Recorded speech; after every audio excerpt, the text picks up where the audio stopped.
es viernes, fue el miércoles, martes. Sí.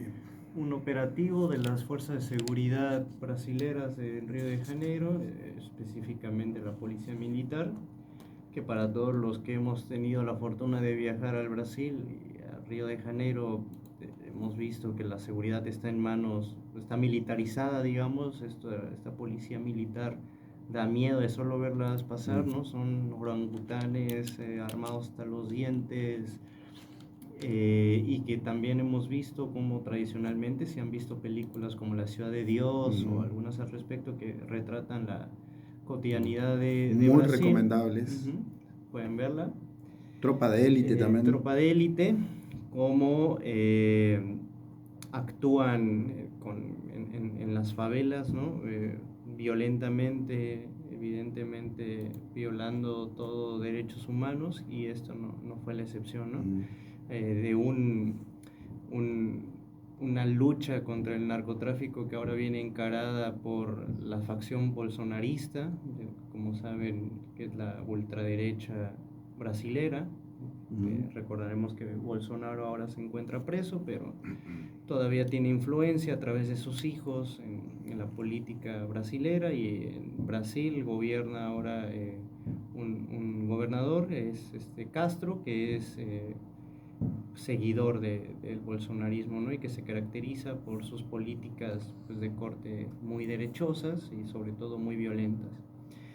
Y aprovechando también el viaje de Lula da Silva a Malasia, en el marco de una visita internacional, pues decide echar a andar esta lucha, este operativo, ¿no? contra las bandas del crimen organizado en las favelas, que dejaron hasta ahora, me parece que 160 muertos, ¿no? Veíamos los videos en las noticias, en Twitter, de cadáveres dispuestos a lo largo de la calle, ¿no? Y como era la gente misma la que los estaba acarreando, reconociendo, ¿no? Frente a una falta completa y absoluta del Estado, ¿no? Y esto charlábamos, ¿no? Nos lleva a reflexionar qué relación tiene con la estrategia imperial estadounidense por una parte, y qué relación mantiene también con Argentina y el salvataje que ha hecho recientemente el gobierno de los Estados Unidos al gobierno de Milei. Así que recordemos una vez más, ¿no? Prácticamente hace 2 semanas el Banco Central, el Tesoro, se encontraban sin reservas internacionales, es decir, sin divisas. Milei fue a los Estados Unidos a pedir un salvataje a Donald Trump, y bueno, un buen día nos despertamos con el tuit de Besen que iban a intervenir en Argentina con lo que fuera necesario para poder salvar al gobierno, ¿no? Que ahora sabemos que es con una ayuda, ¿no? Con un swap de al menos $20 mil millones, con la compra de bonos, con la compra de visas, etcétera, ¿no? Compra de pesos, le dicen ellos. Con la compra de pesos, sí, con la compra de pesos.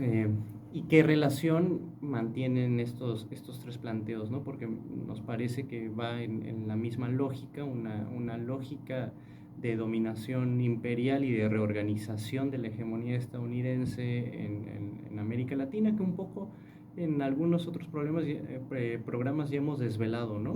Este enfrentamiento de los Estados Unidos con China, sobre todo por el control de ciertos de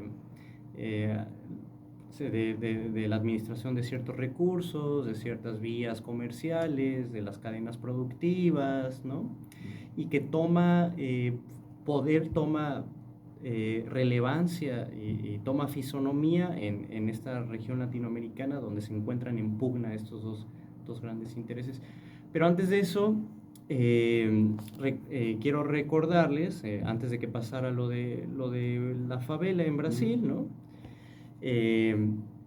Como unos días antes, Flavio Bolsonaro, ¿sí?, que es el hijo de Bolsonaro, había retuiteado un video del secretario de Guerra de los Estados Unidos, Pete Hegseth, en donde mostraban, no sé si ustedes recordarán, ¿no?, que Estados Unidos está llevando una ofensiva en las costas venezolanas, destruyendo lanchas de aparente narcoterroristas, pero que, bueno, en realidad son varios... A declaración jurada de los asesinos Claro. eran narcos.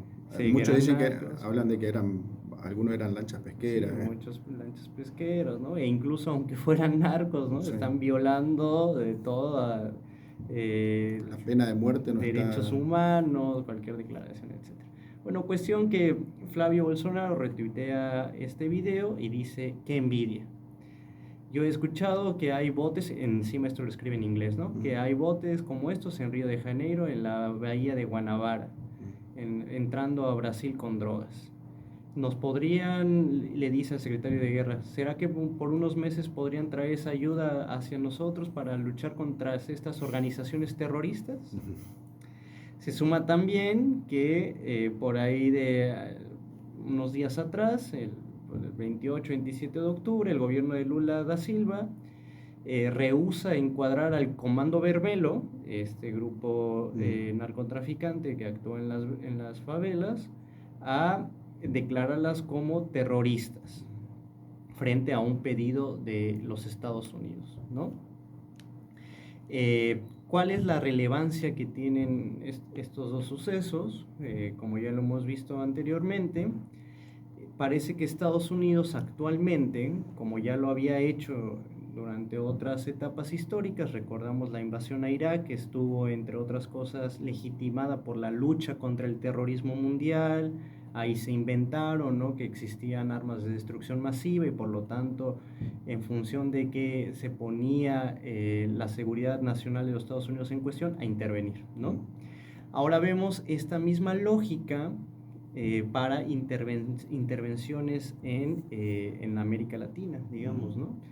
Y recordamos que el actual asedio hacia Venezuela justamente viene de declaraciones de Donald Trump sobre el llamado grupo narcoterrorista, ¿no?, Tren de Aragua, y por lo tanto hacer un vínculo con el gobierno de Maduro, ¿no?, al declarar que era un estado narcoterrorista y que en función de ello podían actuar legítimamente, ¿no?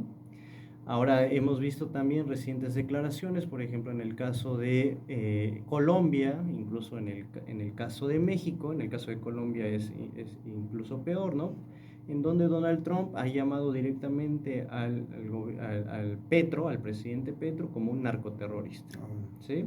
En el caso de México también lo mismo, ¿no? El secretario de Estado...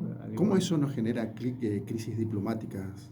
Pues digamos que las genera, de hecho, ¿no? Evidentemente, Petro, Claro, pero nos alza la rompen... voz, O sea, pero al son tratarse, escaramuzas, digamos, pero... sí, al tratarse lastimosamente de países del sur global, ¿sí?, no tiene mayor relevancia, ¿no? Y me parece que esto lo hemos visto sobre todo después de el genocidio en Palestina. Dirán por qué lo saco al respecto, pero creo que fue un laboratorio de ensayo en donde vemos que asesinar, destruir y prácticamente aniquilar a una población no tiene gran repercusión internacional mientras no se trate de una gran potencia. Se naturaliza, ¿no? Se naturaliza, digamos, ¿no? Y esta actuación en ese sentido intervencionista de las grandes potencias, sobre todo los Estados Unidos, vemos que mientras se trate de este país, aparentemente no solamente se normaliza, sino se legitima en ese sentido, ¿no? También al gobierno de Claudia Sheinbaum, ¿no? Hay una campaña evidentemente garpada por el gobierno de los Estados Unidos por tratar de vincularlo con los grupos de narcotráfico, ¿no? Y hay golpeteo mediático un día sí, al otro también, con que Estado narcotraficante, narcoestado, narcopresidenta. Igual Claudia Sheinbaum, la presidenta de México, ha rehusado también a declarar a los gobiernos, a los grupos del narcotráfico como terroristas, ¿no? Porque eso tiene ciertas implicaciones. ¿Por qué lo digo? Por ejemplo, en algunos documentos de los Estados Unidos, por ejemplo, en la estrategia de seguridad Estrategia Nacional de Seguridad,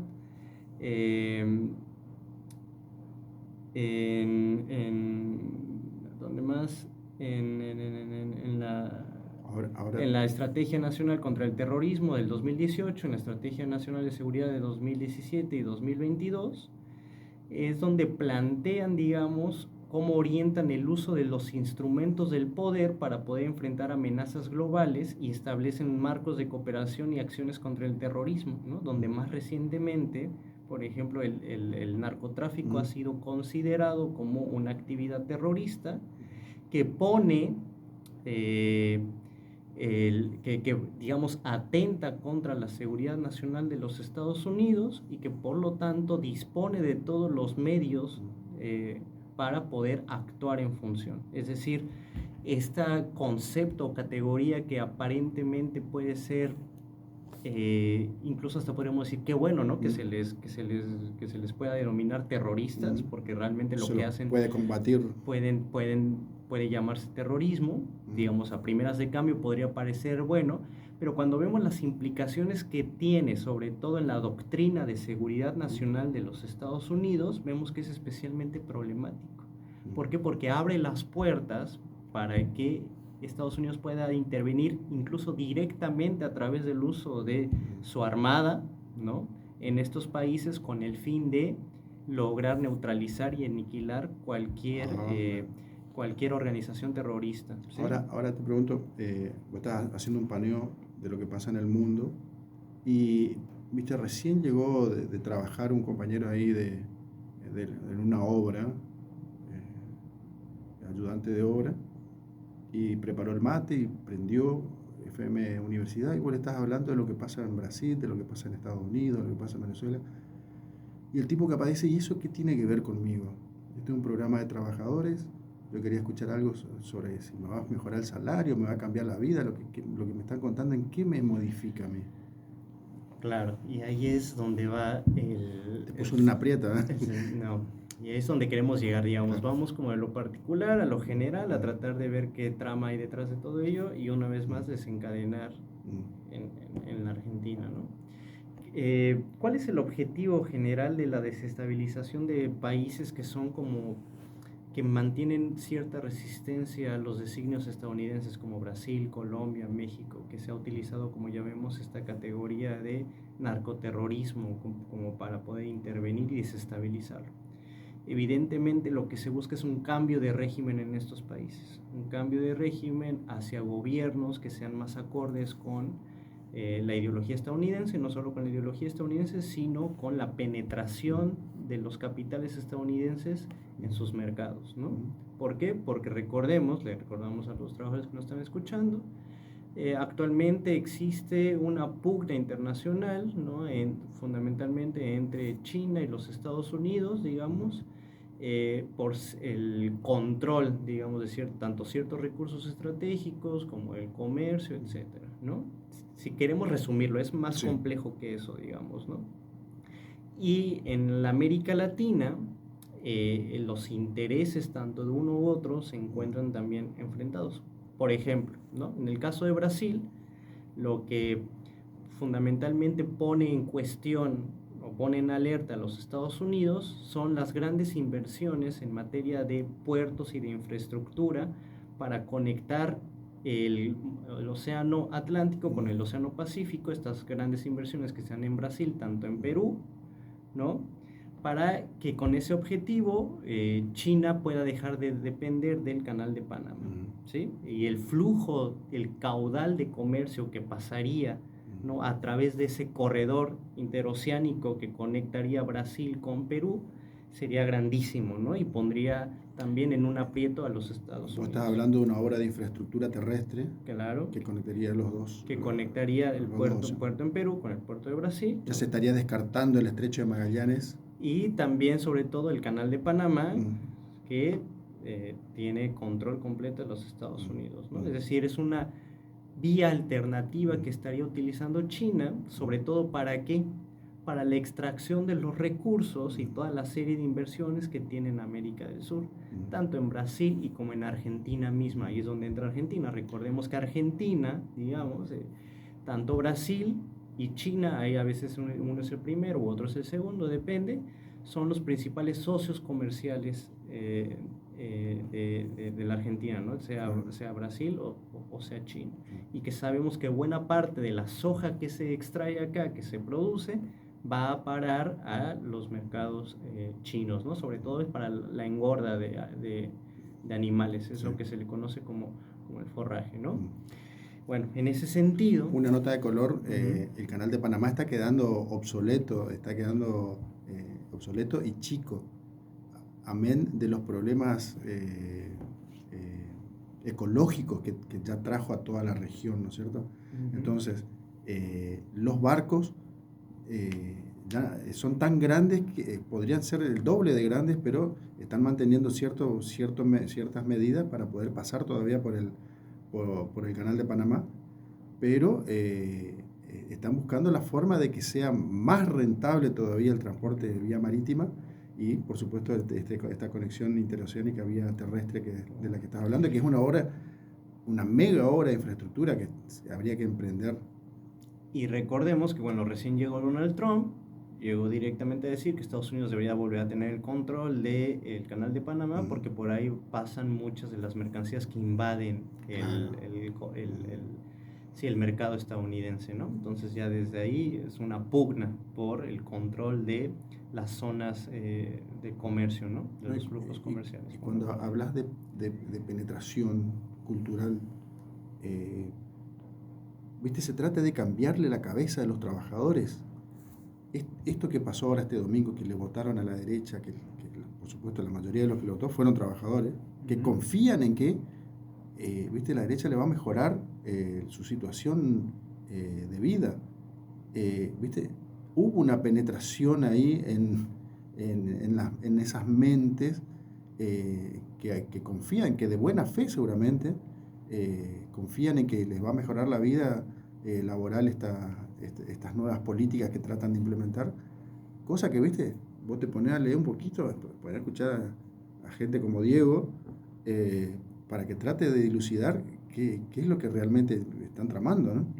Claro. Y ahora volviendo, digamos, al caso tanto brasilero como argentino,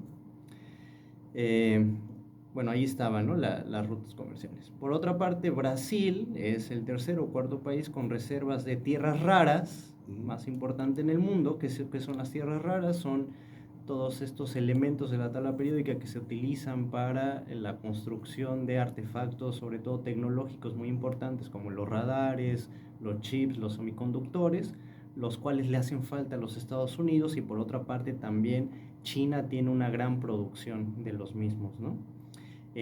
Y Argentina, y es donde también surge como indispensable en este sentido, sobre todo por sus grandes reservas en materia de litio. Hay que ver que Donald Trump... Que si bien no es el único país que tiene litio, claro, es el único presidente que se está arrodillando y diciendo hagan lo que quieran conmigo con tal de que vengan los dólares. Hacia allá vamos, digamos, ¿no? Claro. Y ahora, esta otra estrategia de los Estados Unidos de interferencia en la región tiene que ver con la estrategia federal firmada por Donald Trump en 2017 de seguridad nacional, en donde declara que minerales críticos como litio, cobalto, tierras raras o el grafito son esenciales para la seguridad nacional y la defensa. ¿Qué significa eso? Siempre que Estados Unidos habla en materia de su seguridad nacional, estamos hablando de su doctrina de seguridad nacional, lo posibilita y lo legitima para poder actuar e intervenir. Entonces, si estamos hablando que Estados Unidos declara minerales críticos como los que existen en Argentina como indispensables para su seguridad nacional, entonces podemos darnos también una idea de cuál es el motivo que existe para que Estados Unidos ahora esté salvando, por ejemplo, el gobierno de Milei, ¿no? Porque si vemos, ¿no? Realmente Argentina y Estados Unidos no son grandes socios comerciales. Me parece que Argentina es como el como el 14º, ahora realmente no me recuerdo, e incluso no son economías complementarias, ¿no? Entre otras cosas se compite con Estados Unidos por la soja, son competidores. compiten incluso por el mercado chino, ¿no? Claro, o sea, los para Estados venderle a los Unidos, chinos. claro, por los estados chinos, y es lo que también se le recriminó, ¿no? Se le recriminó a Donald Trump cuando le dijeron por qué están ayudando a Argentina.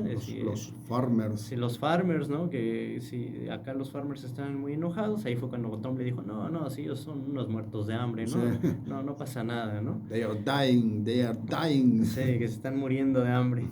Y entonces, digamos, si son unos muertos de hambre, si son economías que no son complementarias, si son competitivas y que está tan lejos, digamos, de su país, entonces, ¿qué tiene que hacer Estados Unidos acá?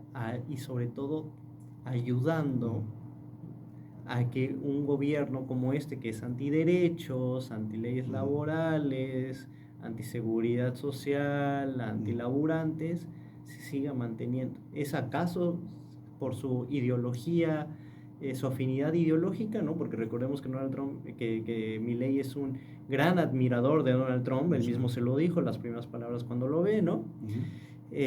O también tiene que ver en el marco de esta estrategia imperial estadounidense de la organización hemisférica, con el aseguramiento no solamente de un mercado como el mercado argentino, sino también de ciertos minerales críticos, y por otra parte el mantener alejado y fuera de estos recursos a potencias como China, ¿no? Si ahí vamos como cerrando un poco la pinza que iniciamos con el caso de las favelas, ¿no? Que prácticamente diríamos que tiene que ver, ahora entonces estamos viendo cómo toda esta serie de sucesos que se dan en América Latina, que aparentemente no tienen relación uno con el otro, en realidad están interconectados, ¿no? Y que nos habla una vez más del posicionamiento regional que tiene Estados Unidos en su guerra comercial con los chinos, y en la función que juegan cada uno de los distintos presidentes y países de la región, ¿no? Mientras tenemos presidentes como más dignos, con posicionamientos más dignos, más críticos, como en Brasil, como en Colombia, como en México, por otra parte también tenemos los que le hacen el juego sucio, ¿no? Los que terminan siendo perros falderos del gobierno estadounidense, ¿no? Y quiero recordar, antes de pasar a otra cosa, en ese mismo sentido, que ayer una vez más se hizo la votación en Naciones Unidas para terminar el bloqueo hacia Cuba, que ya va para los 70 años, y que Argentina, quien tradicionalmente, incluso durante la época de la dictadura, ha estado en contra del bloqueo, ahora vota, ¿no? En consonancia tanto con Estados Unidos, con Israel, con Paraguay, con las islas falopas de siempre, que siempre votan igual que Estados Unidos, y bueno, ahora Argentina, ¿no? Lo cual pues nos habla de un repliegue completamente total, digamos, de Estados Unidos en la región hacia con la Argentina, y de un cipallismo, ¿no? Claro. Prácticamente sine qua non en ese sentido. En este mundo globalizado, decir que hay países que se vienen resistiendo a esto de que todos seamos países periféricos de Estados Unidos, de una u otra, algunos con más energía, otros con menos, pero no todos se quieren entregar de la manera que se quiere entregar Milei. ¿Esto qué conlleva? Conlleva a que nos convirtamos en, primero, fuente de recursos naturales, segundo, mano de obra barata, que eso implica un retroceso en la calidad de vida de los trabajadores de la Argentina, que estábamos acostumbrados a ciertos derechos que de a poco van a ir desapareciendo, y ahí es donde entra en juego esta flexibilización laboral que en un siguiente programa vamos a entrar en detalle con respecto al proyecto de ley, pero básicamente es una ley pro patronal, que trae beneficios exclusivamente para los patrones, no trae ni un beneficio para los trabajadores, con la falacia de que de esta manera se van a crear más fuentes de trabajo, y en realidad las fuentes de trabajo no se crean por que sea más o menos flexible la relación patrón-trabajador, porque si no, en en gobiernos anteriores que tanto critican Milei no se hubiesen creado tantas fuentes de trabajo. Así que yo creo que el análisis viene por otro lado. La respuesta tenemos que darla a los trabajadores, qué es lo que queremos, qué es lo que nos conviene, y para eso tenemos que estar organizados y formados. Sí. Y hablando de la organización de las capas trabajadoras, una vez más entra en referencia a esto que estábamos hablando hace rato, ¿no? Es decir, la lucha contra el narcoterrorismo. Yo les decía a mis alumnos, ¿no? Ayer que tuvimos clase, que no les sorprenda ver que este mismo relato va a empezar a implementarse acá en la Argentina. Sea para frenar a la oposición, ahí de repente no les extrañe que empiecen golpeteos, empiecen campañas de desprestigio, tratando de vincular a ciertos elementos de la oposición con grupos del crimen organizado, cuando, bueno, sabemos que los únicos narcos son ellos, ¿no? Ahí tienen Spert y compañía, sí, ladrones como el Cripto Libre, todo esto que sabemos, pero que parece una estrategia que se le conoció en los 70s y los 80s como la estrategia contrainsurgente, o de seguridad nacional, ¿no? En donde justamente al vincular a los grupos opositores, ahora en este caso con el crimen organizado, lo que se busca es su aniquilación, ¿no? Y que por lo tanto también de esa forma se busque, como pasó durante la dictadura, a través del golpe de Estado, las armas y la violencia, ¿no? Acallar a las voces críticas, desmantelar los sindicatos y todo aquello y todo aquel que trate de ir contra el gobierno en ese sentido. Y es un discurso que está entrando entre nuestros mismos compañeros trabajadores, compañeros de clase, digo, ¿viste? De clase trabajadora. Decir que los sindicatos no sirven para nada, es cierto. Hay casos en los que hay sindicalistas que se enriquecieron, hay sindicalistas que traicionaron a sus afiliados, pero eso no significa, es como decir que la política es mala porque hay políticos corruptos. El sindicalismo pasa lo mismo, hay casos, pero bueno, estamos los que realmente confiamos en que la organización de los trabajadores es el camino para reivindicar derechos. Así que bueno, la decisión siempre está en manos del trabajador. Claro. Y nosotros, desde las organizaciones sindicales, brindamos las herramientas o los canales para que los trabajadores puedan canalizar justamente sus reclamos, sus reivindicaciones y principalmente sus beneficios, ¿no? Sus defensas. Justo yo veo que pueden correr gran peligro, sobre todo las organizaciones sindicales, con esta estrategia, porque vemos que ha sido una calca en cada uno de los países. Y ahora en un gobierno donde encima convalida esta estrategia estadounidense, ¿sí? Me parece aún más preocupante en ese sentido, porque además facilita la militarización de la seguridad, que como sabemos es un viejo anhelo de Patricia Bullrich, sí, ¿no?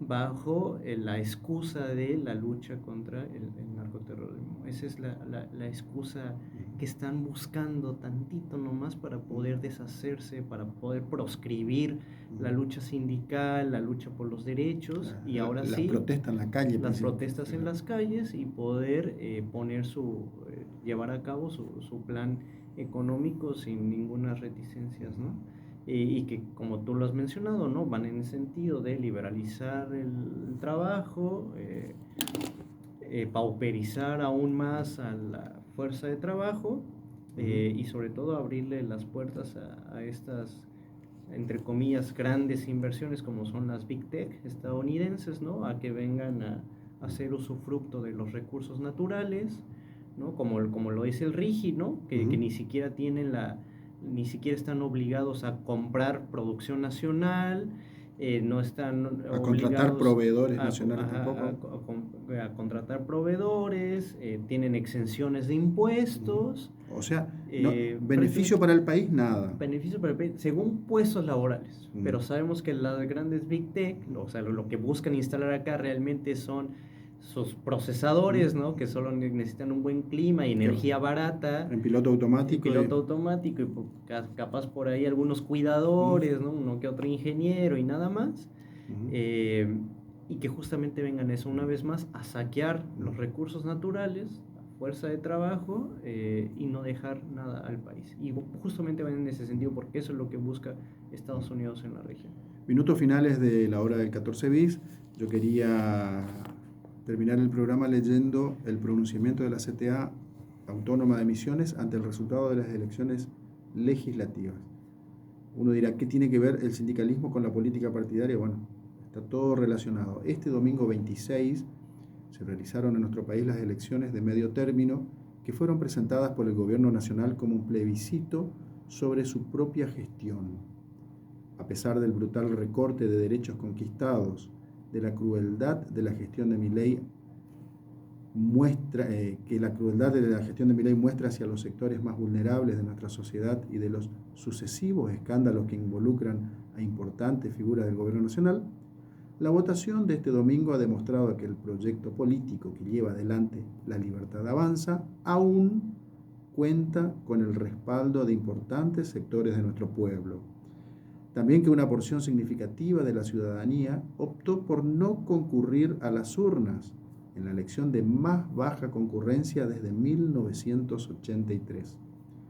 Las fuerzas políticas que se presentaron como oposición a la gestión nacional no lograron consolidarse como una alternativa para frenar el avance sobre los derechos fundamentales, ni tampoco interpelar a nuestro pueblo sobre el riesgo que significan las políticas del gobierno nacional en relación a la soberanía nacional y la injerencia de Donald Trump en las políticas internas de nuestro país. Ante este resultado, desde la CTA Autónoma Misiones, reafirmamos nuestro compromiso con la defensa de los derechos que conquistamos, lo que nos falta conquistar y la lucha por aquellos que nos han sido arrebatados como consecuencia de los planes de ajuste y represión que sufrimos como pueblo, como lo hicimos en estas más de 3 décadas de construcción en el plano sindical y social. Seguiremos estando en las calles y alentando la construcción de nuevas alternativas políticas para las clases populares.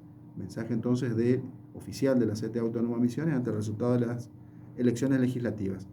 Y una noticia también que teníamos por lo menos que nombrarla es que en el Garrahan, ese emblemático Garrahan en Buenos Aires, hay oficinas que están siendo tomadas por los trabajadores, ya que después de la larga lucha que llevaron adelante los trabajadores, lograron cierta reivindicación salarial, pero les descontaron los días de huelga.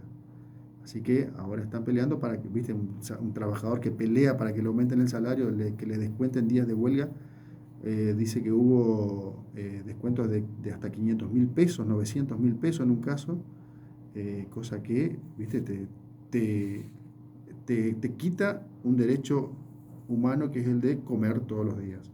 Así que bueno, minutos finales, Diego, ¿alguna reflexión final? Tenés 38 segundos para decir lo que tenías guardado. No, pues nada de eso, ¿no? Que tenemos que los trabajadores estar en constante alerta, de tratar de analizar lo que está pasando en un contexto global y regional, ¿no? Como el que hemos dado cuenta el día de hoy. Nada, no cabe duda que la organización va a ser la única estrategia para poder sacar a este gobierno. La incapacidad que vemos de la política tradicional para hacerle frente, ¿no? Es decir, la lucha no va a ser posible sino solamente desde abajo. Queridos compañeros, queridas compañeras, esto fue la hora del 14 bis.